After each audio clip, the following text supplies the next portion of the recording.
Você está no Gastroped Talks, um canal de educação continuada em gastroenterologia, hepatologia e nutrição pediátricas. Aqui trazemos as informações mais atualizadas e relevantes para médicos e demais profissionais de saúde interessados em aprimorar seus conhecimentos nessas áreas. Nossos episódios são realizados por especialistas que compartilham trabalhos e diretrizes recentemente publicados, além de dividir sua expertise para ajudar a melhorar a qualidade do atendimento aos pacientes.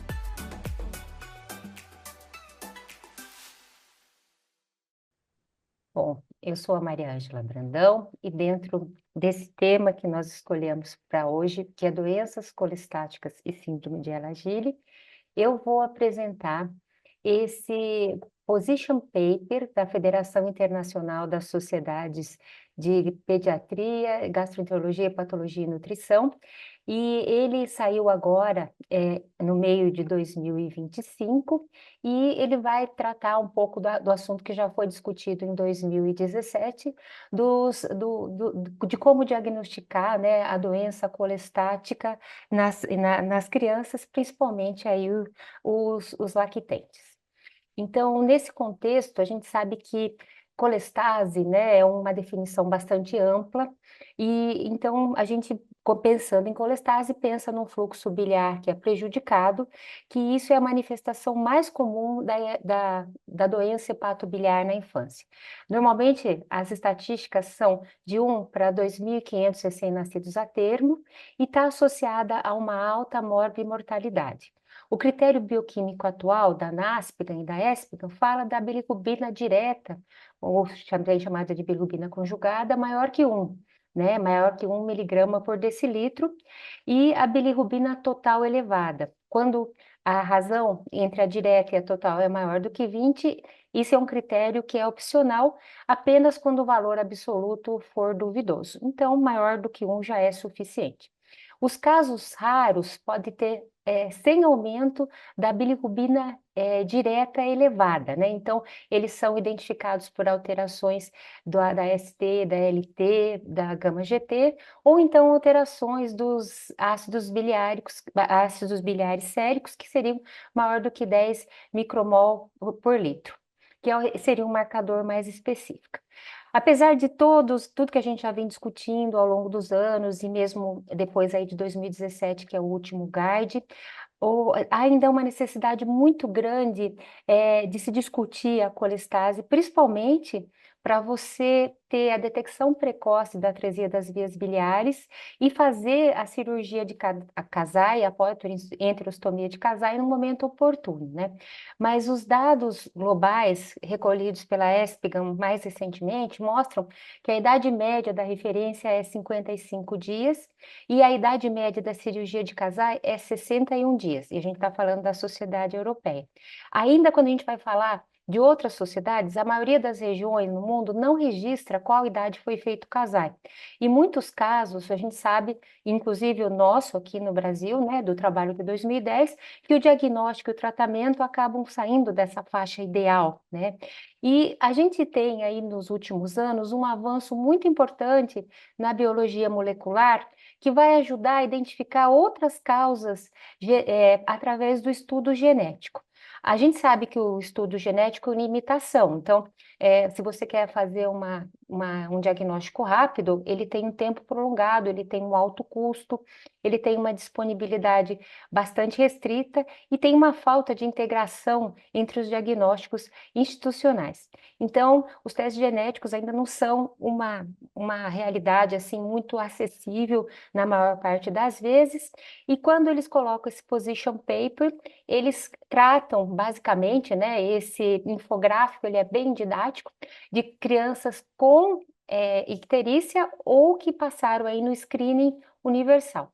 Então, a primeira etapa seria uma avaliação inicial, a segunda etapa seria uma avaliação mais específica, e aí separar entre causas extrahepáticas e causas intrahepáticas, sempre com foco de tentar identificar o mais rápido possível, se é não uma atresia biliar, não deixando de lado outras etiologias intrahepáticas que a gente vai abordar aqui nesse tema. Então, o que há de novo nesse novo paper, né? Position paper. Então, a questão do rastreamento universal, que é uma coisa que eles advogam bastante, de implementar os cartões de cor das fezes ou o teste de bilirrubina direta, conforme for a expertise local e os recursos disponíveis, tentar fazer um diagnóstico precoce das condições tratáveis e normalmente usar uma combinação de modalidades diagnósticas. Então, isso podia ajudar a indicação da colangiografia intraoperatória e a cirurgia para atresia biliar.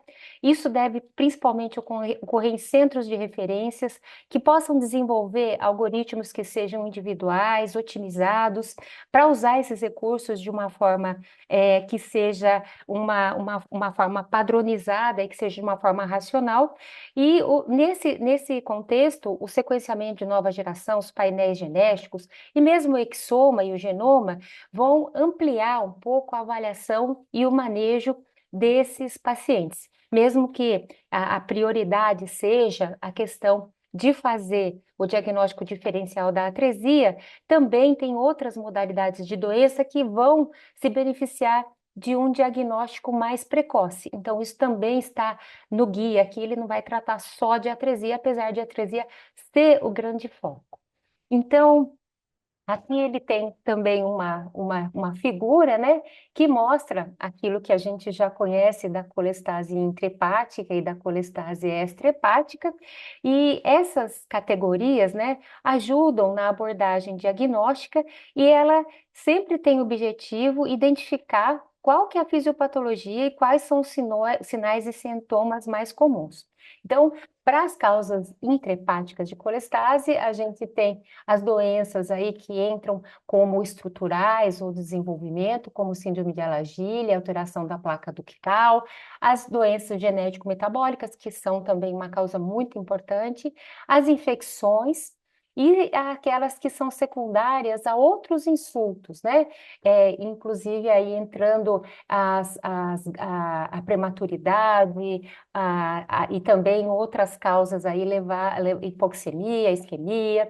E do outro lado a gente tem as colestases extrahepáticas. Então a gente tem a atresia biliar, sempre uma preocupação maior, as malformações de colédoco, a própria colilitíase e a presença de tumores.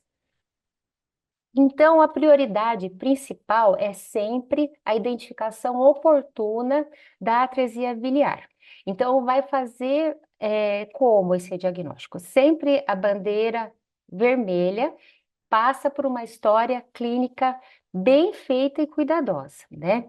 E então é importante saber a idade gestacional, pós-natal, o início da colestase, a avaliação clínica. Isso é sempre importante para a gente identificar condições tratáveis. Então, por exemplo, se for secundária a uma infecção do trato urinário, hipotiroidismo, hipopituitarismo, galactosemia, a colestase neonatal do citomegalovírus, tudo isso acaba sendo muito importante para você identificar uma possível etiologia e principalmente as etiologias tratáveis. A outra importante aí que tem é do exame físico. Então, a gente tem, por exemplo, crianças que têm que não estão bem, que não estão conseguindo se alimentar, elas podem ter uma galactosemia, pode estar em sepsis, pode ter infecção urinária, né? Outros sinais e sintomas, como petequias, podem sugerir infecções, né? Tanto citomegalovírus quanto outras bactérias. A presença de odores também podem levar a pensar em doenças metabólicas, em microcefalia levando a pensar em CMV, trissomia do 21, as faces dismórficas que cursam com algumas síndromes genéticas e a alteração aí ocular, né? Pensando em catarata, em rubéola e galactosemia, em corioretinite para infecções congênitas e o embriotóxico posterior no caso do Alagille. E quando a gente vai para o laboratório, né? Aqui seria ainda dentro dessa primeira etapa da investigação laboratorial, né? Então, pensando mesmo nessa primeira abordagem, a gente tem as dosagens de bilirrubina, e é muito importante, né, lembrar que a gama-GT é um marcador mais específico do que o AST e o LT. E normalmente, assim, a gama-GT ela pode estar presente em outros tecidos, por exemplo, a placenta ela pode ter também. E o ultrassom, como um dos primeiros métodos aí para a gente investigar, vai ajudar a direcionar para problemas que, por exemplo, um cisto de Coledo, com uma colelitíase, também possam ser avaliados dentro desse contexto. E as outras etiologias, por exemplo, a urocultura, a hemocultura, se for o caso de se pensar numa sepsis, a albumina, a glicose, tudo isso ajuda como uma primeira etapa na investigação da atresia da atresia não, da colestase, né, pensando em atresia e outras etiologias. E ainda dentro dessa avaliação, a gente tem uma segunda etapa, que aí seria para considerar uma avaliação, né, pensando em infecções congênitas, fazer, dependendo da epidemiologia, sempre lembrar do CMV, se você tiver aí um teste do pezinho alterado e uma sugestão que possa ser fibrose cística, a dosagem do cloro no suor, a dosagem dos ácidos biliares, né? Pensando em erros do metabolismo dos ácidos biliares, e a espectrometria de massa, né? Pensando também em erros inatos do metabolismo. E dentro também dessa segunda etapa da investigação, pensar em doenças genético-metabólicas, vai precisar do perfil Tandem, do perfil de aminoácidos, da succinilcetona, a dosagem da ferritina numa suspeita de Gaudy, a dosagem da alfa-fetoproteína na suspeita de tirosinemia, de tumores hepáticos. E quando a gente fala de imagem, né, a primeira linha é sempre ultrassom, e os outros vão ter uma variabilidade e uma sensibilidade que varia muito para o diagnóstico de atresia biliar, mas podem ser específicos, por exemplo, para outras malformações, como malformação do colédoco. Se você pensa também que ele pode ser parte de uma síndrome de Alagille, por exemplo, o raio-x de tórax pode te ajudar com a presença da vértebra em asa de borboleta. E fazer outros ultrassons que também podem te ajudar. Por exemplo, quando você pensa que é quando você pensa que a atresia biliar possa também cursar com hiperesplenismo, síndrome de Alagille, não sendo atresia, lógico. E tem as modalidades emergentes. Acho que a mais famosa, a gente já discutiu aqui, é MMP7, né? Que é muito mais específica, mas podem também detectar outras causas de colestase, mas também é muito usada para atresia biliar. A elastografia, né? Que está ainda os estudos ainda estão incipientes, né? Estão começando. E consultas aí que podem ajudar com o oftalmologista, com o hepatologista ou com o radiologista intervencionista e com o geneticista. E a perspectiva global, então, o primeiro passo é garantir o diagnóstico precoce da atresia biliar para poder fazer o procedimento de Kasai num período oportuno. As red flags, então, para atresia biliar, né, para crianças maiores que 2 semanas, elas são a urina escura, né, a colúria, as fezes alcoólicas, o neurológico anormal, um crescimento inadequado, presença de vômitos, letargia, e essa primeira abordagem ela pode ser feita em um centro primário. E sempre o objetivo é detectar ou excluir a atresia biliar como primeira possibilidade. Então, os exames iniciais são história, exame físico e depois as 2 etapas que a gente já apresentou, a etapa 1 e a etapa 2. E as biópsias, né, e os exames de imagem, eles têm o seu papel, principalmente a ultrassonografia abdominal, que é amplamente disponível, de fácil execução, que, logicamente, precisa ter alguém que saiba fazer o ultrassom focado para esse tipo de situação, mas ela é disponível e pode identificar o sinal do cordão, né, o triângulo, o cordão triangular, e também outras anormalidades da vesícula biliar. Porém, sempre lembrar que um ultrassom negativo não exclui atresia biliar. E isso é muito importante para a gente pensar, né, para determinar se o paciente precisa de uma colangio intraoperatória. Então, essa é o mote final, você decidir e tentar definir a questão do diagnóstico de atresia. Então, a biópsia hepática, ela pode ajudar nesse processo e ela também avalia a gravidade da lesão hepática e outros diagnósticos específicos.